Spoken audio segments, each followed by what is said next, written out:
Good morning class. आज हम पढ़ेंगे एसएसटी का चैप्टर 11 नीड फॉर ट्रांसपोर्ट। अब आप कंफ्यूज मत होइएगा कि बीच में कहाँ से चैप्टर करा दिया। बेटा जो जिस सीरीज में चैप्टर मुझे कराने हैं मैं उस सीरीज में करा रही हूँ, तो आपको बिल्कुल कंफ्यूज होने की जरूरत नहीं है। तो हम आज चैप्टर 11 स्टार्ट करेंगे, नीड फॉर ट्रांसपोर्ट यानी यातायात की जरूरत। ट्रांसपोर्ट क्या होता है? हमारा यातायात। और नीड मतलब जरूरत। जिन साधनों से हम ट्रेवल करते हैं, चाहे वो कैसे भी हो, साइकिल हो, बाइक हो, कार हो, बस हो, ट्रेन हो, कुछ भी हो, उन सब के बारे में हम इसमें पढ़ेंगे। अब हमारा पहला पॉइंट आता है the invention of the wheel.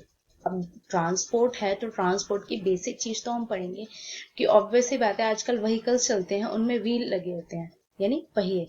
तो उसका इन्वेंशन कैसे हुआ हम उसके बारे में पढ़ेंगे। We go from one place to another to meet our relatives, friends and for doing our work. हम अपने दोस्तों से, अपने रिश्तेदारों से मिलने एक जगह से दूसरी जगह जाते हैं या फिर अपने किसी काम से। Early human use to walk on foot only. पहले जो आदि मानव हुआ करते थे वो पैरों से चल के जाया करते थे, मतलब पूरा रास्ता जो होता था उनका पैरों से चल के पूरी यात्रा खत्म होती थी।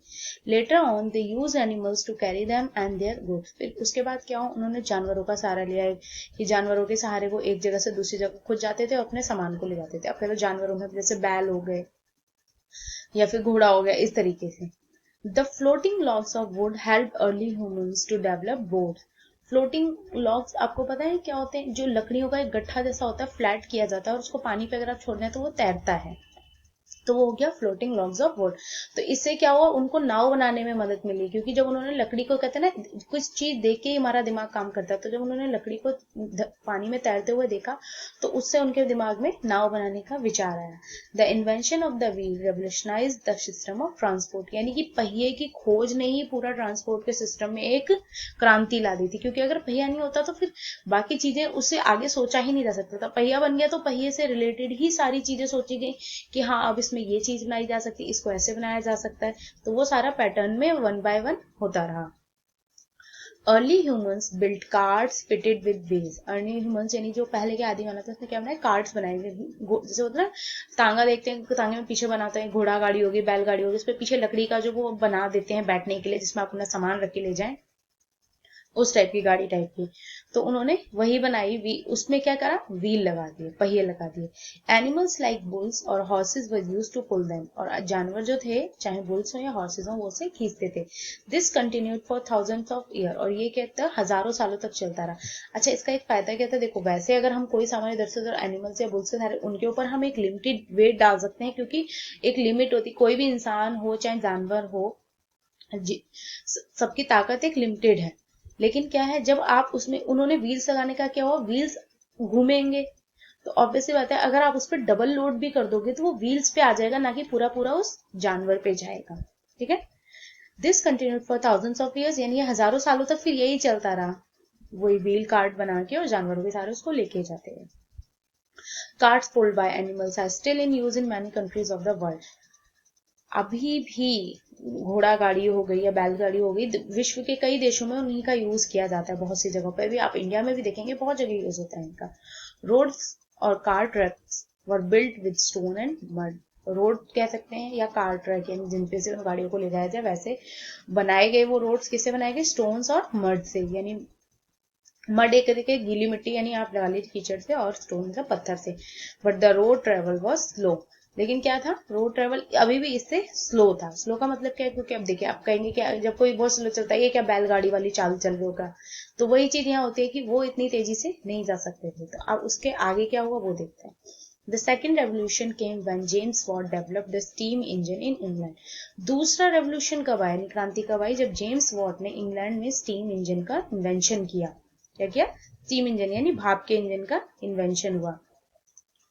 This was the turning point in the system of transport. और इससे क्या हुआ, एक कहते हैं ना टर्निंग पॉइंट आना, कि बिल्कुल मोड़ आ गया, एक नया मोड़ आ गया। कि स्टीम इंजन से क्या हुआ, जो जितनी स्पीड जानवरों में थी उससे ज्यादा स्पीड पे स्टीम इंजन ने काम करना शुरू किया। कैसे स्टीम इंजन बनाया गया तो उसका यूज कहाँ हुआ? The railway train pulled by the steam engine was developed. Train बनाई गई जो स्टीम इंजन के द्वारा खींची जाती है। The steam engine was initially run on coal, और उसमें यूज किस चीज का किया जाता था? कोल का किया जाता था। आज भी अगर आप पुरानी मूवीज को देखेंगे तो आपको उसमें स्टीम इंजन वाली ट्रेन देखने को मिल जाएंगी जिनमें धुआं निकलता आगे इंजन में से, जबकि जो हमारी न्यू जनरेशन की ट्रेन है उनमें धुआं नहीं निकलता। बट अभी भी जहां कहीं स्टीम इंजन से रिलेटेड कोई ट्रेन चलती है तो उसमें आप देखेंगे फ्रंट इंजन के उससे ऊपर की साइड से धुआं निकलता है, वो एक्चुअल में स्टीम इंजन वाली ट्रेन होती है।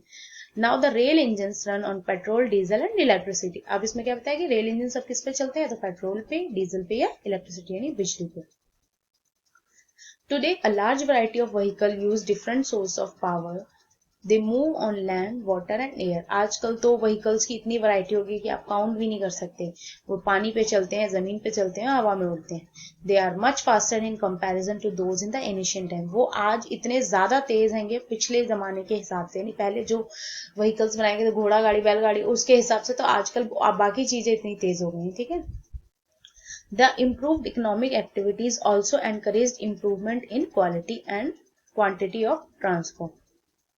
इकोनॉमिक एक्टिविटीज का एनकरेजमेंट मिलने से क्या इंप्रूवमेंट किस में हुआ है? क्वालिटी और क्वांटिटी। यानी क्वालिटी मतलब कि जो ट्रांसपोर्ट है वो ज्यादा से ज्यादा अच्छे बनाए जा रहे हैं, और ज्यादा से ज्यादा क्वांटिटी, यानी कि पहले क्या होता था, आप कहीं भी देखो, अभी तो आप छोटे हो, आपके टाइम पे तो मतलब आपने सब कुछ देखा। आप अपने पेरेंट्स से पूछे कि पहले जो गांव में रहते थे पूरे गांव में मुश्किल से एक या दो लोगों के पास बाइक या साइकिल हुआ करती थी।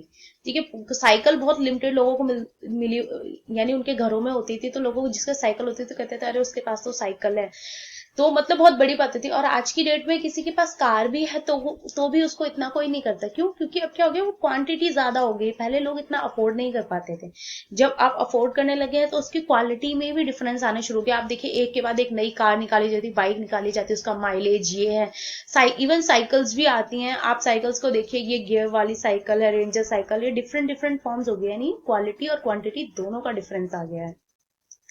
अब है टाइप्स ऑफ ट्रांसपोर्ट, यानी यातायात, यानी हमारे जितने भी यातायात के साधन हैं कितने प्रकार के हैं। There are 4 main types of transport in the world, यानी 4 प्रकार के हैं यातायात। ठीक है। कैसे कैसे हम जा सकते हैं उनके बारे में पढ़ेंगे। These are roadways, railways. एक तो इसमें हो गया रोडवेज, जो हम वाया रोड के थ्रू जाते हैं, नॉर्मल बस, ऑटो रिक्शा, आप कुछ भी लो, वो हो गया रोडवेज। फिर आता है रेलवेज, रेलवेज आपको पता ही है, ट्रेन।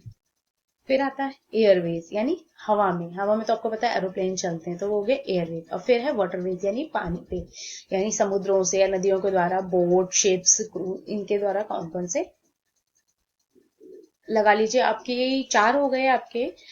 रोड पे आप बसेस, बाइक, साइकिल, रिक्शा, कुछ भी, ये तो आपने कॉमनली देखा हुआ है। ठीक है। रेलवेज में आपको पता है कि ट्रेन चलते हैं। एयरवेज हो गए एरोप्लेन, और वाटरवेज में आ गया शिप आपकी या बोट वगैरह। ठीक है। The same type of transport can not be use for all our needs.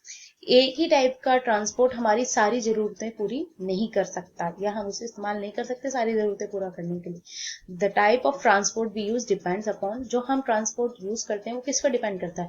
The cost we can pay for transport, यानी हम उसकी क्या कीमत चुका सकते हैं वो। The type of goods to be transported, क्या सामान भेजा जा रहा है उस ट्रांसपोर्ट से। The distance we have to travel, और हमें उस ट्रांसपोर्ट से कितना डिस्टेंस ट्रेवल करना है, यानी कितनी लंबी यात्रा करनी है। चाहे वो छोटी है तो छोटे के लिए कौन सा यूज किया जाएगा, बड़ी है तो बड़े के लिए कौन सा यूज किया जाएगा। अब फर्स्ट पढ़ेंगे हम रोडवेज, यानी जो आप कॉमनली देख रहे हैं अपने आसपास है वो है roadways. Romans were the first to build road, Romans पहले थे जिन्होंने रोड्स का निर्माण किया। Which were rough and narrow, पहले रोड्स कैसी होती थी, रफ और नैरो, यानी नैरो का मतलब सकरी, बहुत चौड़ी नहीं हुआ करती थी, पतली पतली हुआ करती थी कि ज्यादा जाने कहते ना एक साथ 2-2 3-3 गाड़ियां नहीं, कुछ भी बनाया गया वो मतलब 2-2 3-3 एक साथ नहीं निकल सकती। लेकिन आज की डेट में अलग है ऐसा, लेकिन पहले क्या थे, रफ हुआ करती थी, थोड़ी उबड़ खाबड़ सी और narrow. The development of automobiles led to the construction of pucca metal road. क्या हुआ, ऑटोमोबाइल्स में जैसे ही डेवलपमेंट हुआ तो कंस्ट्रक्शन कैसे होने लगा, पक्की रोड्स पे, देखो पक्का मेटल, यानी पहले क्या हुआ करती थी, कच्ची सड़क हुआ करती थी। Today pucca roads connect big cities, industrial towns, trading centres and sea ports etcetera.